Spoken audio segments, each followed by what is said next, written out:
Selamat pagi Bapak Ibu orang tua dan wali peserta didik kelas 9. Berjumpa kembali dengan kami SMP Regina Paci Surakarta. Pada kesempatan hari ini saya Ibu MM Wahyu Utami selaku Kepala SMP Regina Pacis dan Ibu C. Sri Astuti selaku Wakasek Kurikulum akan menyampaikan informasi ujian sekolah untuk peserta didik kelas 9 tahun pelajaran 2021-2022. Ujian sekolah yang dilaksanakan berpedoman pada Peraturan Menteri Pendidikan dan Kebudayaan Republik Indonesia nomor 43 tahun 2019, yaitu tentang penyelenggaraan ujian yang diselenggarakan oleh satuan pendidikan dan juga tentang ujian nasional. Nah, ujian sekolah itu adalah ujian yang diselenggarakan oleh satuan pendidikan. Ujian sekolah merupakan penilaian hasil belajar oleh satuan pendidikan yang bertujuan untuk menilai pencapaian standar kompetensi lulusan untuk semua mata pelajaran. Kemudian, persyaratan untuk mengikuti ujian sekolah itu apa saja? Jadi hanya 2 persyaratannya. Yang pertama yaitu telah berada pada tahun terakhir di masing-masing jenjang. Nah, karena kita SMP, maka berada di jenjang kelas 9. Yang kedua yaitu memiliki laporan lengkap penilaian hasil belajar seluruh program pembelajaran yang telah ditempuh pada jenjang pendidikan tersebut. Kemudian, bentuk ujian sekolah itu seperti apa saja? Nah, berdasarkan peraturan yang tadi saya bacakan, ada 4. Yang pertama yaitu portofolio, yang kedua penugasan, yang ketiga tes tertulis, dan yang keempat adalah bentuk lain yang ditetapkan satuan pendidikan sesuai dengan kompetensi yang diukur berdasarkan standar nasional pendidikan. Nah, tentunya sekolah mempertimbangkan hal-hal terutama mengenai model pembelajaran yang sudah dilaksanakan di SMP Regina Pacis, sehingga nanti ujian sekolah itu mencerminkan ujian akhir yang harus dilaksanakan oleh peserta didik kelas 9. Ada 2 hal utama yang menjadi pertimbangan kami. Yang pertama adalah peserta didik kelas 9 itu sudah terbiasa untuk melihat satu tema dari berbagai mata pelajaran atau sudut pandang, terutama yaitu dalam pembuatan draft, kemudian menghasilkan produk integrated learning. Perlu kita ketahui bersama bahwa peserta didik kelas 9 itu sudah mulai dari awal ya mengikuti integrated learning yaitu sejak bulan September 2020. Jadi kami yakin anak-anak kelas 9 ini sudah terbiasa melihat satu topik atau satu tema dari sudut pandang yang berbeda-beda. Kemudian pertimbangan yang kedua adalah peserta didik kelas 9 ini sudah memiliki pengalaman saat presentasi kelompok di integrated learning terutama di bulan Februari 2022 yang lalu. Nah, berdasarkan kedua hal yang kami jadikan pertimbangan, maka kami menentukan bentuk ujian sekolahnya ada 2. Yang pertama adalah ujian tulis, yaitu penulisan karya tulis ilmiah. Yang kedua, ujian lisan, yaitu presentasi karya tulis. Berbeda dengan integrated learning, ujian sekolah ini dilakukan secara individu. Nah, Bapak, Ibu, orang tua, dan anak-anak yang terkasih, kami memang berharap ujian sekolah yang kami tentukan ini dapat membuat peserta didik kelas 9 mampu 1. berpikir kritis mengenai satu tema tertentu yang telah dipilih. Nanti akan disampaikan oleh Bu Tuti temanya apa saja.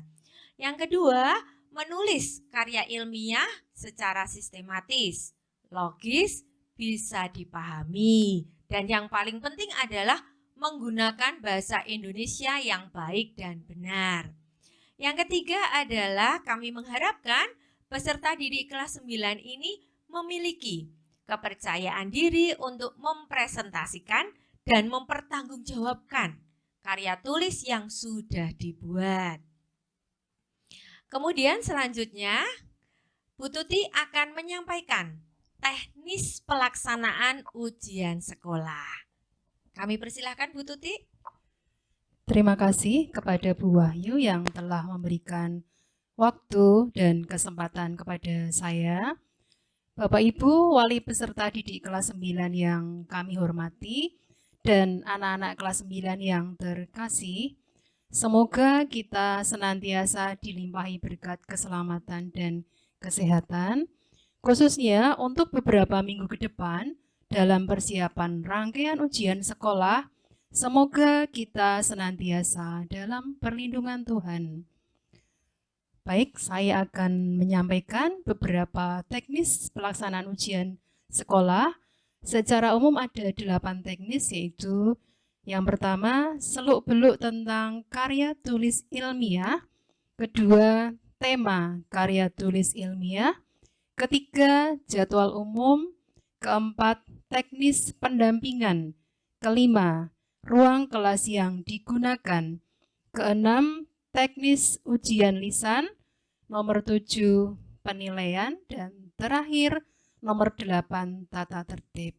Baik, kita akan menyampaikan satu persatu. Tentang seluk-beluk karya tulis ilmiah, kita awali dengan pengertian karya tulis ilmiah adalah karya tulis yang dibuat untuk memecahkan suatu permasalahan dengan landasan teori dan metode ilmiah. Biasanya, karya ilmiah itu berisikan data, fakta, dan solusi tentang suatu masalah yang diangkat.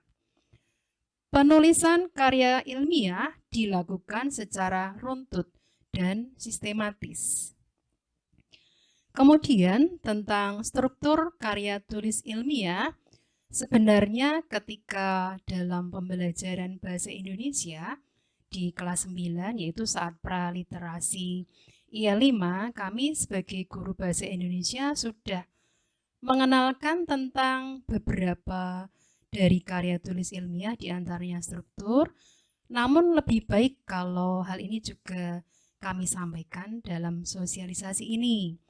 Untuk karya ilmiah biasanya memiliki 3 bagian di dalamnya, yaitu yang pertama pendahuluan, berisikan dasar-dasar penelitian ilmiah, masalah yang diangkat, dan mekanisme penyelesaian masalah itu. Kemudian bagian yang kedua yaitu isi dan pembahasan, berisi pembedahan dan pembahasan dari permasalahan yang telah diidentifikasi. Bagian ketiga, kesimpulan, berisikan kesimpulan dari hasil analisis pada bagian isi dan pembahasan. Kemudian untuk tema karya tulis ilmiah, tema utamanya adalah pendidikan bermutu. Tema ini kami ambil dari 17 tema pembangunan berkelanjutan. Kemudian dari tema utama ini kami jadikan ada 6 subtema supaya ketika anak-anak besok menyusun karya tulis ilmiah, mereka lebih fokus dan lebih berkonsentrasi. Untuk subtema yang pertama yaitu pendidikan di Indonesia, kedua pendidikan di kota besar, ketiga pendidikan di daerah tertinggal, subtema yang keempat pembelajaran di masa pandemi, kemudian subtema yang kelima pembelajaran jarak jauh, subtema yang keenam pembelajaran tatap muka terbatas. Peserta didik diperbolehkan memilih satu subtema di atas. Berikutnya saya akan menyampaikan jadwal ujian sekolah secara umum. Senin 28 Maret sampai dengan Jumat 8 April 2022, kegiatannya adalah penyusunan karya tulis ilmiah. Siswa hadir di sekolah secara bergantian mulai pukul 7.45 sampai dengan 10.50. Senin 11 April 2022 pukul 12 merupakan batas akhir pengumpulan karya tulis ilmiah ke sekolah. Karya tulis di print out atau dicetak sebanyak 2 eksemplar. Kemudian Selasa dan Rabu 12 dan 13 April 2022, kegiatannya adalah persiapan presentasi dan hal ini dilakukan secara PJJ atau di rumah masing-masing. Kemudian untuk Selasa 19 April sampai dengan Senin 25 April 2022, kegiatannya adalah presentasi karya tulis. Untuk jadwal secara khusus akan disampaikan kemudian. Kemudian presentasi ini akan dilakukan secara tatap muka atau offline di sekolah. Ya, berikutnya tentang teknis pendampingan.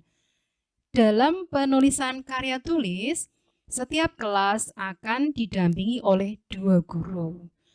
Guru pendamping 1 mendampingi peserta didik nomor urut 1 sampai 15. Guru pendamping 2 mendampingi peserta didik nomor urut 16 sampai selesai. Kemudian ada catatan khusus untuk kelas 9G. Guru pendamping 1 mendampingi peserta didik nomor urut 1 sampai 16.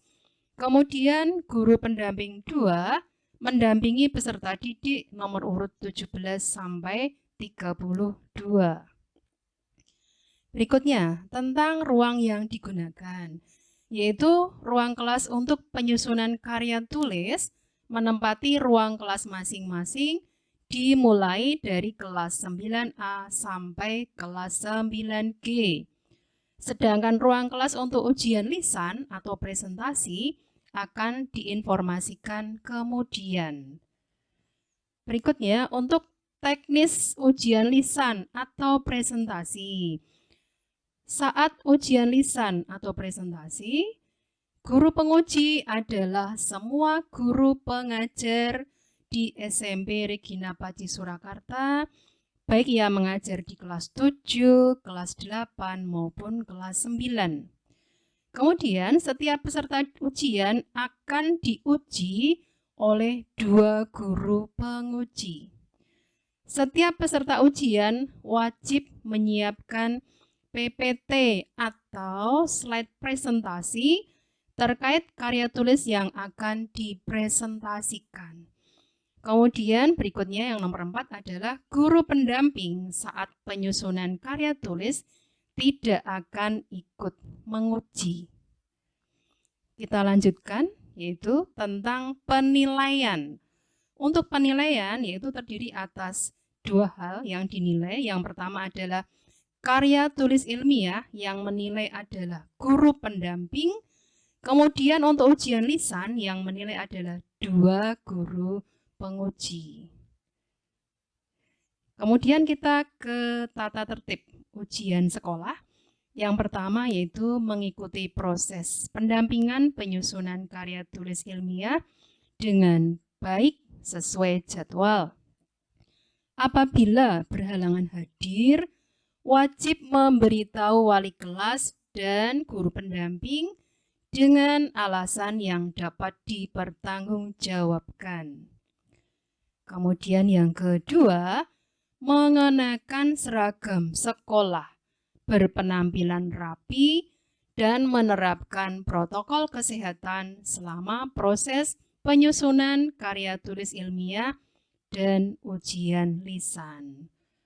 Yang nomor 3, datang ke sekolah dan pulang sesuai jadwal. Nomor 4, membawa perangkat digital yang dimiliki dan alat tulis yang diperlukan. Kemudian, mengumpulkan karya tulis ilmiah sesuai jadwal, lalu melaksanakan ujian lisan dengan baik, sungguh-sungguh, dan sesuai jadwal. Bapak, Ibu, dan anak-anak, demikian teknis pelaksanaan ujian sekolah di SMP Regina Paci Surakarta yang dapat saya sampaikan. Semoga apa yang telah kami rencanakan dan kami persiapkan dapat berlangsung dengan baik dan lancar, serta hasilnya dapat menggembirakan kita semua. Terima kasih dan semoga bermanfaat. Selanjutnya, Bu Wahyu akan menutup sosialisasi ujian sekolah. Monggo Bu Wahyu dipersilahkan. Ya, terima kasih Bu Tuti atas penjelasan teknis pelaksanaan ujian sekolah untuk peserta didik kelas 9 tahun pelajaran 2021-2022. Kami berharap peserta didik kelas 9 dapat mempersiapkan dan melaksanakan ujian sekolah dengan kemandirian, tanggung jawab, kejujuran, dan kedisiplinan. Kami juga berharap Bapak, Ibu, orang tua, dan wali mampu dan mau untuk memantau dan memotivasi putra-putrinya sehingga semua peserta didik kelas 9 bisa mengikuti ujian sekolah dengan baik, mendapatkan hasil yang memuaskan, dan semoga hasilnya ini, pengalaman ini bisa bermanfaat untuk perkembangan keterampilan yang pastinya akan mereka butuhkan di masa depan. Terima kasih untuk perhatiannya dan salam Serviam.